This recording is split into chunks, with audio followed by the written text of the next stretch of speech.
Antes, eu só queria colocar um contexto, porque acho que é importante a gente chamar atenção para o fato de que levou 3 meses para que essa nota seja apresentada. A matéria que a gente deu foi em dezembro, no início de dezembro, e ao longo de 3 meses a gente não conseguiu explicação alguma sobre o contrato. Teve gente, inclusive, que disseminou a desinformação de que o contrato fosse falso. Com essa nota, o escritório da Viviane Bassi de Moraes confirma o contrato. E segundo o que eu apurei... Só uma informação, antes, mesmo sem a nota, a PGR já tinha confirmado o contrato quando ela disse que era legal. O Moraes encaminhou o PGR. Isso. E o PGR disse que era legal. Isso. Agora, ser legal é uma coisa. E ser razoável, ser moral é outra. Né? Exato. E eu queria acrescentar aqui um bastidor para tentar ajudar a gente a entender por que essa explicação foi feita agora, né? O que eu ouvi em Brasília, de gente dentro do STF e no Congresso, é que havia uma pressão muito grande para que o ministro se explicasse, porque na avaliação de algumas pessoas, o caso do ministro Alexandre de Moraes estava parecendo pior até que o caso do ministro Toffoli. Por quê?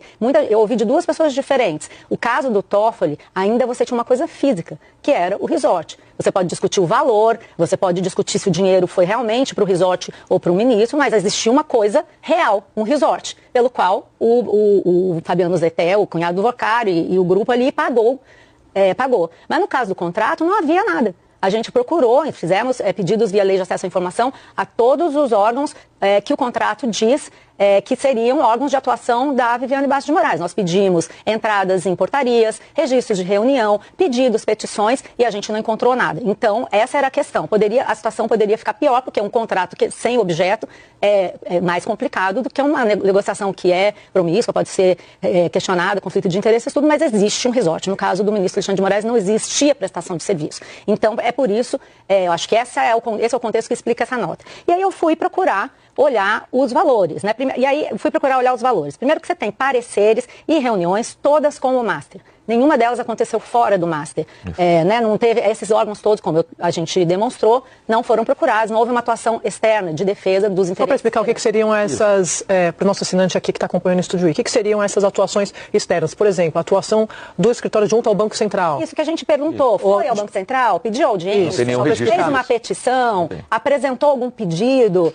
Enfim, esse tipo de coisa. A nota de hoje não descreve nada, nenhuma atuação nesse sentido. É como o Túlio falou. Quer dizer que, na verdade, não houve de fato. As reuniões foram todas internas, diretoria, advogados. Diretoria e aí são 79 reuniões de 3 horas semipresenciais no Master, mais 13 reuniões com a presidência da instituição e equipe jurídica e 2 reuniões por videoconferência entre o jurídico do Master e a equipe jurídica. Então, a gente fazendo as contas, né? Não vou poupar nosso assinante da matemática, mas 79 reuniões de 3 horas, 13 reuniões de 2 horas, mais 2 reuniões de 2 horas.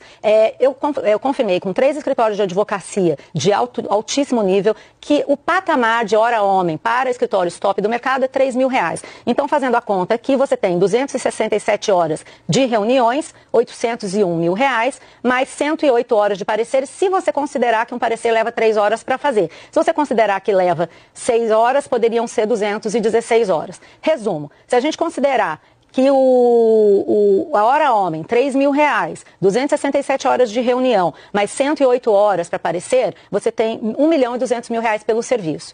Se você considerar que um parecer leva 6 horas, aí você tem R$1.500.000 pelo serviço total, descrito na nota da Viviane Bassi de Moraes.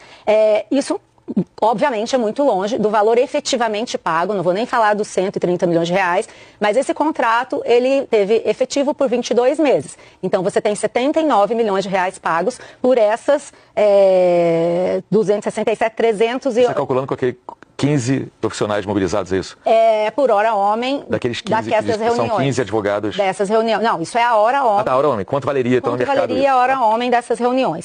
E aí você chega a uma situação muito complicada, porque não soma, né? Vamos multiplicar, então, 1.500 por 15. Gadinho? Oi? 1.500 por 15, querido. O dinheiro que eu nunca vou ter na vida. Daria, você poderia dizer que esses 1.500 por 15 dá 60 milhões. Então, né, 1.500 por 15, vamos lá. 22 milhões e meio. Ainda assim, você não chega a esse valor, né? Então, acho que isso é uma questão importante da gente só para continuar fazendo e se ela acrescentar aqueles 3 escritórios que na nota diz que foram 3 escritórios subcontratados. Não, mas são 15 advogados. Total. 22 milhões e meio. Agora, que olha só os serviços que ela diz que fez. Ela elaborou opiniões legais sobre revisão da política de captação para o regime próprio da Previdência Social, traduzindo, política para fundos de pensão estadual. um alvo de investigação porque o dinheiro foi investido de forma completamente irresponsável. Revisão da política de revisão do programa de compliance. Compliance é um programa de ética para obtenção do selo Proética, implicando em revisão da estrutura do Departamento de Compliance, revisão do Código de Ética e Conduta, elaboração das políticas de relacionamento com o poder público, política de licitações e contratos, política de contato com concorrentes, política de conflito de interesses de partes relacionadas, além de procedimentos na área de compliance para se adequar ao exigido pela Corregedoria Geral da União. Acho que todo mundo aqui reconhece que não deu certo. Os serviços foram prestados para uma pessoa que acabou presa justamente por esses problemas. Então, além do valor não combinar com o que está escrito no contrato, os serviços prestados me parecem diferir muito, até mesmo do escopo do contrato que a gente publicou. Ele previa a prestação de serviço perante uma série de órgãos, né?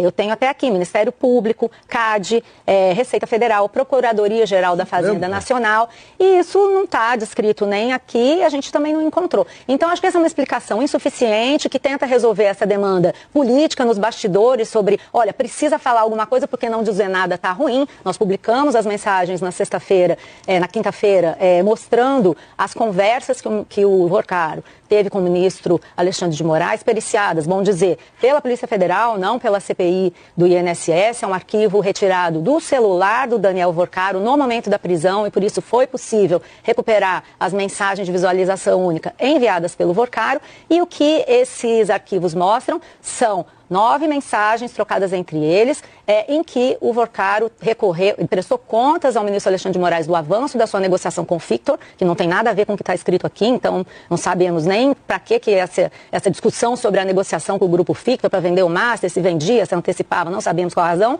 e também aqueles diálogos que a gente comentou aqui. Conseguiu bloquear alguma novidade? Bloquear o quê? Né? Tudo isso ainda está sem explicação. O ministro disse que são pastas da CPI. Não são, nós já esclarecemos.